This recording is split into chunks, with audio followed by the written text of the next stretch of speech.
أعوذ بالله من الشيطان الرجيم. بسم الله الرحمن الرحيم.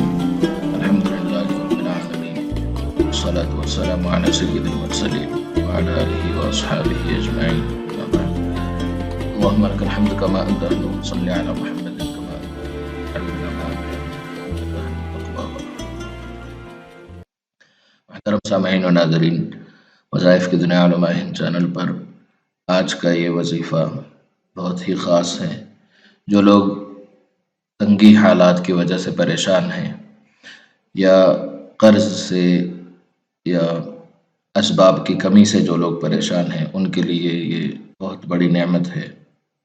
اس وظیفے کو جو کوئی کر لے گا، اللہ تبارک و تعالی ان پر رزق کی فراوانیاں فرمائیں گے، یعنی بے انتہا رزق عطا فرمائیں گے۔ مخلوق کی محتاجی سے اللہ تبارک و تعالی محفوظ فرما دیں گے۔ اور یہ وظیفہ جو کوئی کر لیتا ہے، جو کہ بہت ہی آسان ہے، ایک اللہ کا اسم اور ایک قرآنی آیت کا پڑھنا ہے، اس مختصر سے وظیفے سے اللہ تبارک و تعالی رزق سے، مال سے اور دنیاوی اسباب سے جتنی بھی پریشانیاں ہیں، اللہ تبارک و تعالی اس سے محفوظ فرما دیتے ہیں، اور کثرت انعامات اور کثرت رزق آپ پر اللہ تبارک و تعالی اپنی رحمت سے عطا فرما دیتے ہیں، اس وظیفے کی برکت سے عطا فرما دیتے ہیں۔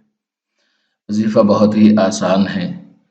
3 نمازوں میں سے کسی ایک نماز میں پابندی سے پڑھنا ہے۔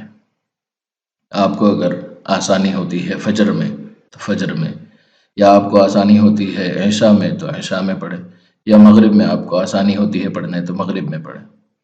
تینوں میں سے کسی ایک نماز میں اسم باری تعالی یا لطیفو 129 مرتبہ پڑھیں۔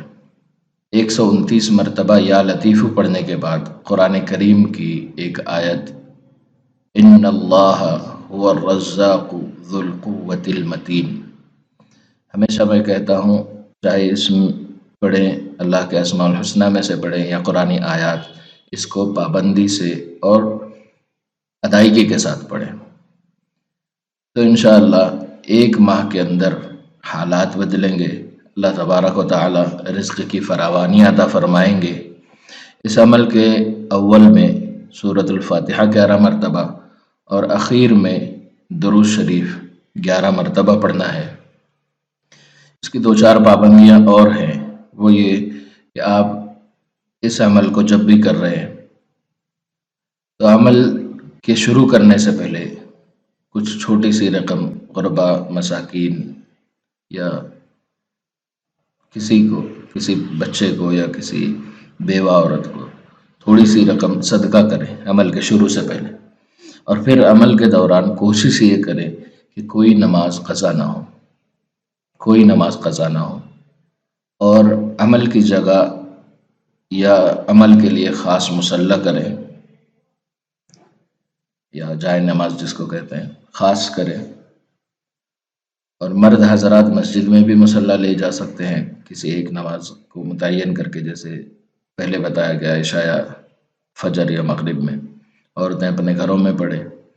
اس میں کوئی تنہائی کی شرط نہیں ہے، سب کی موجودگی میں بھی پڑھ سکتے ہیں۔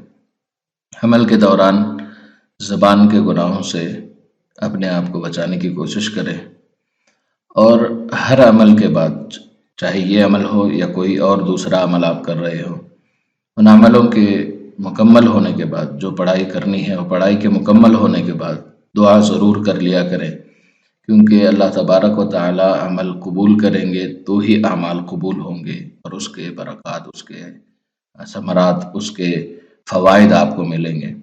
اگر اللہ تبارک و تعالی اعمال قبول نہیں کریں گے تو یہ بہت بڑے خطرے کی بات ہے ہمارے لیے کہ ہماری محنتیں ضائع ہو جائیں گی۔ اللہ تبارک و تعالی ہم تمام کی محنتوں کو قبول فرمائے، ہمیں اپنے نیک بندوں میں شامل فرمائے، اور نیک اعمال کی توفیق ہمیں عطا فرمائے، اور فرائض کی پابندی کی توفیق عطا فرمائے، اور جو حالات مسلمانوں پر ہیں دنیا میں، ان حالات کو اپنی مدد سے دور فرمائے، اور آسانیاں اور سہولت مسلمانوں کو عطا فرمائے، اور آخرت میں بھی کامیابی عطا فرمائے۔ ویڈیو پسند آنے کی صورت میں لائک کریں، دوسرے مسلمانوں کے ساتھ شیئر کریں۔ جزاک اللہ خیر۔ السلام علیکم ورحمۃ اللہ وبرکاتہ۔